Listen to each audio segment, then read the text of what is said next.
Hello and welcome to Medicine and Miracles. I'm your host, Dr. Scott McMahon, and today we're back with part 4 of our amazing interview with the man who discovered chronic inflammatory response syndrome. That's Dr. Ritchie Shoemaker. He is a world-renowned expert on chronic inflammatory response syndrome, or CIRS, and he's here to offer us more insights on the condition. So join us. This is Medicine and Miracles.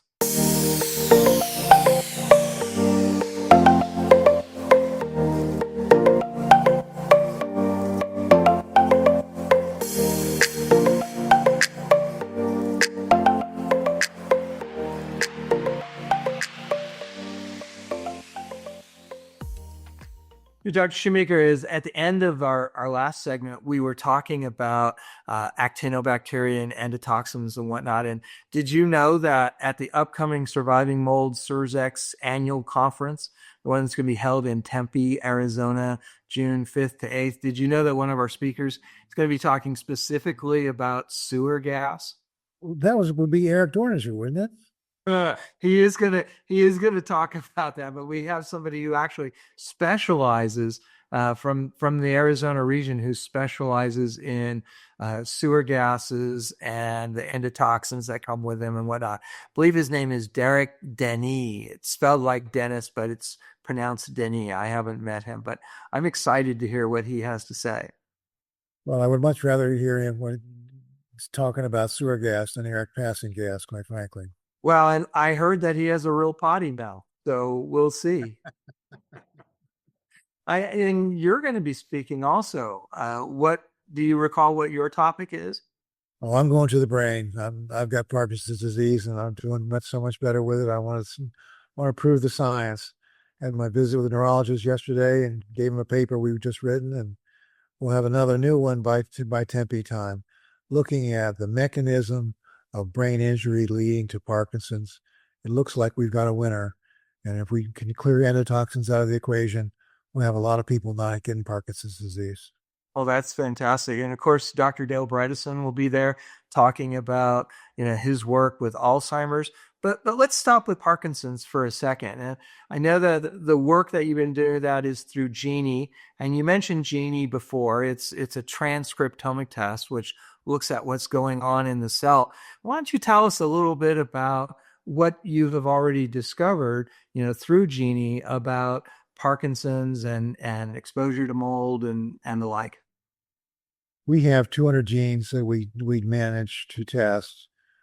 We need frozen samples sent to the lab in Boston. Your physician can draw the blood, make sure it sits up for 4 hours, and then refrigerated and then frozen. Once it's frozen, it can be mailed. But what we found is that 85% of people with chronic fatigue have got hypometabolism.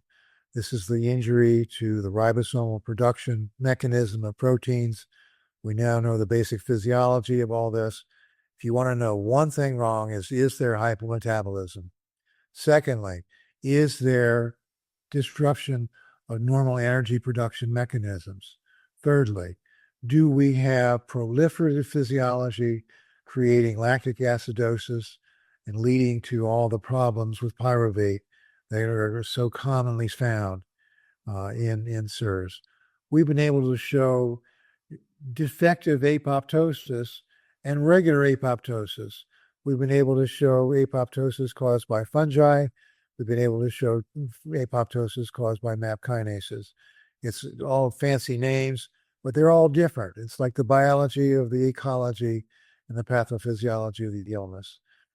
We have looked to see one new finding, and that is, we think, is a fingerprint for Parkinson's disease. We'll have CLU, which is in the packet or the venue for apoptosis. We'll find CLU. Under coagulation, we'll see where Eliquis can make a difference, and other anticoagulants can help. But we'll find 6 or 8 genes upregulated in coagulation, and they all have roles to play in the microbiology and the microanatomy of immune response. We've been able to show cytokines have particular kinds of effects and presences.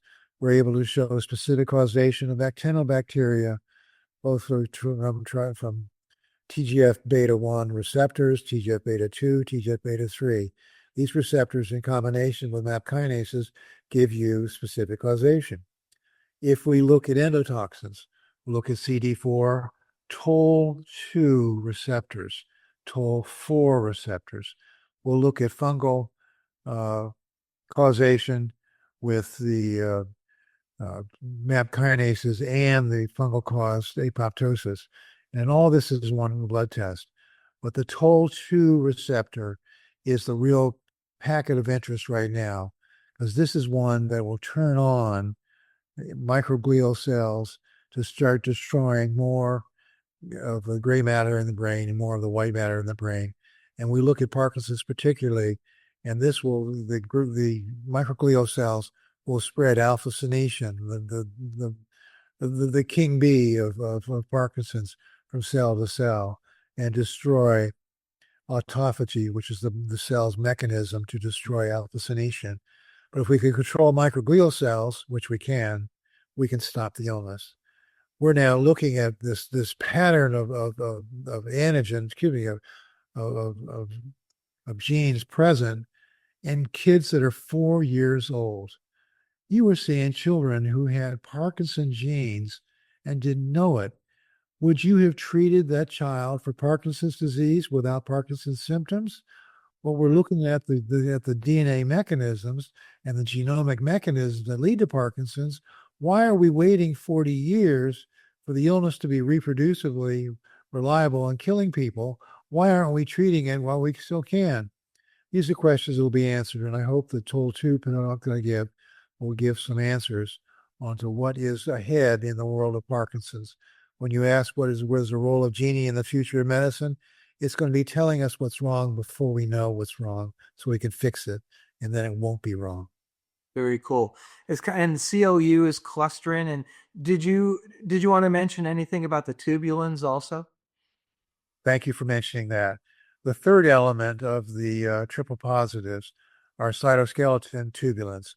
These are the ones we talked about with microtubules that are found in axons that deliver the nutrients and ions that the cells need in the neural body.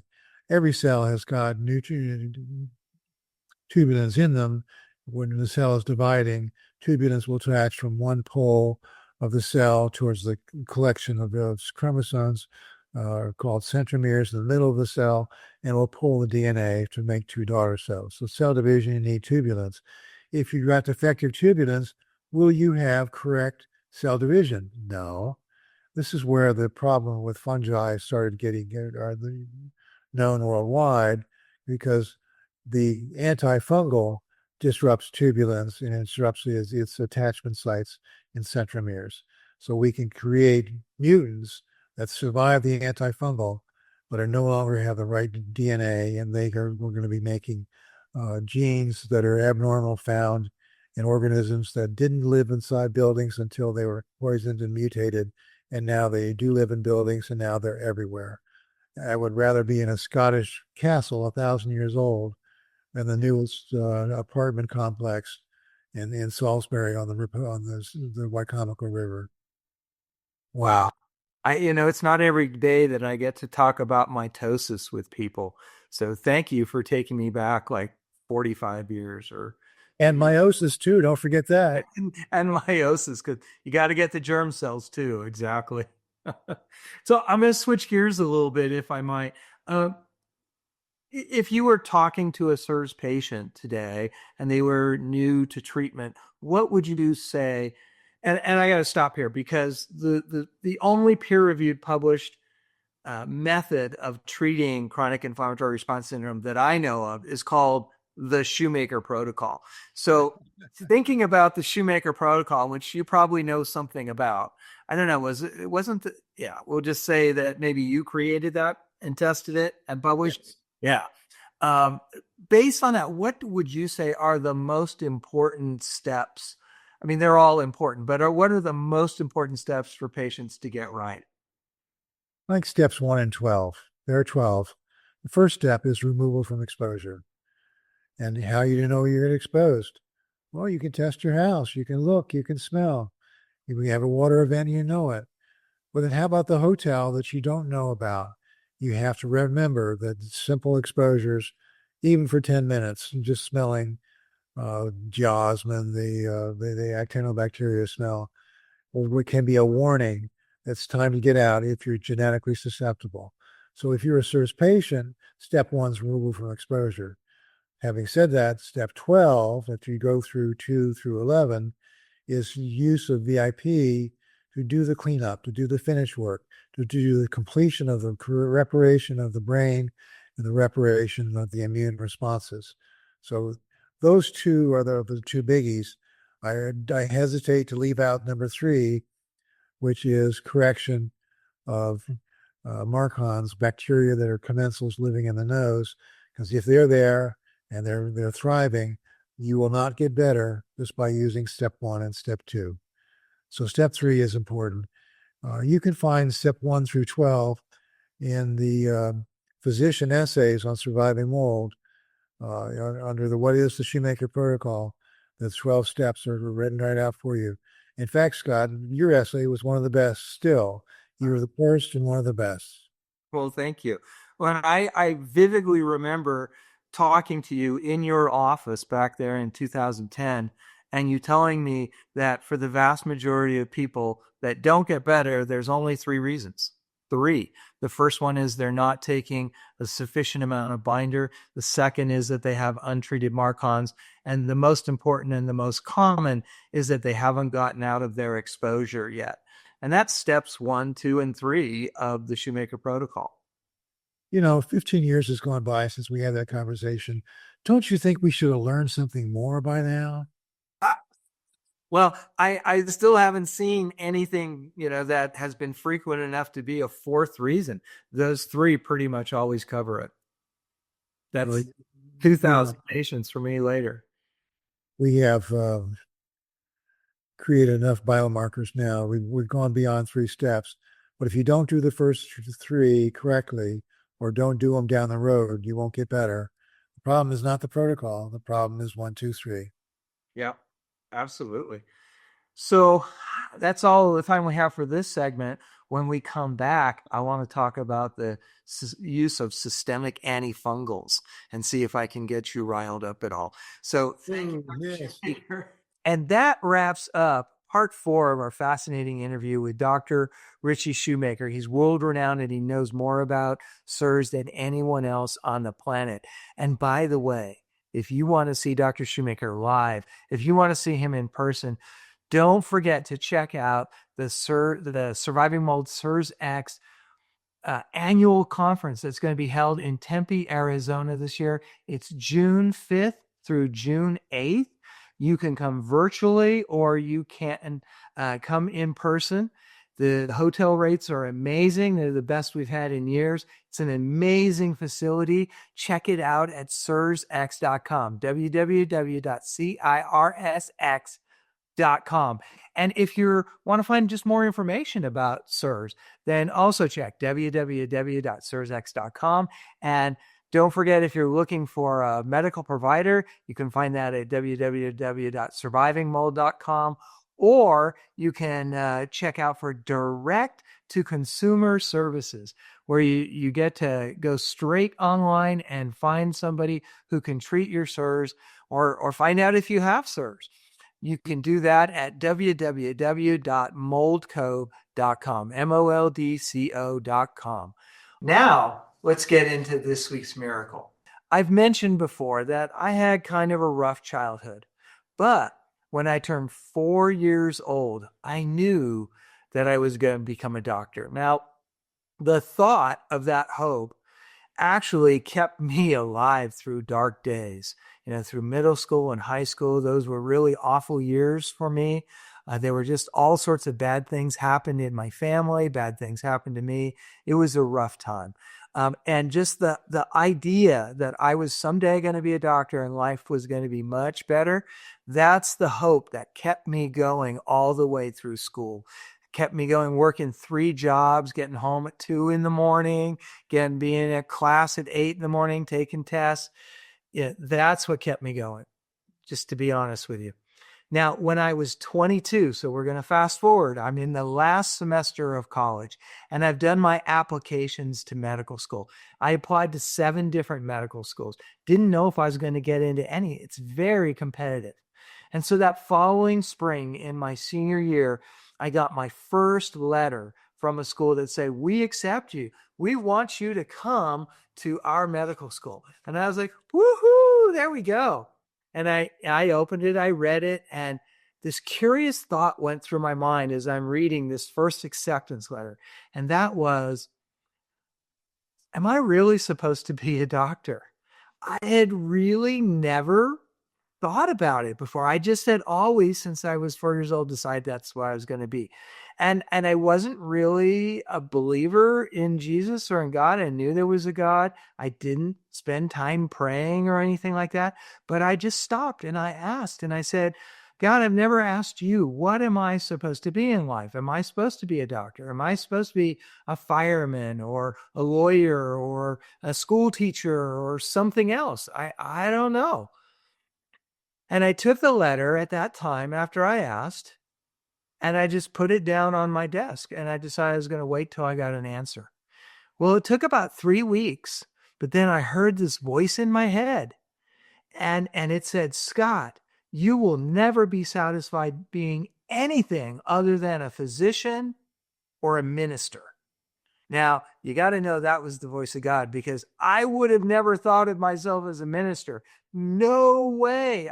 The thought that immediately went in my head is ministers have to have their own life in order. They need to be fixed, and I definitely wasn't fixed.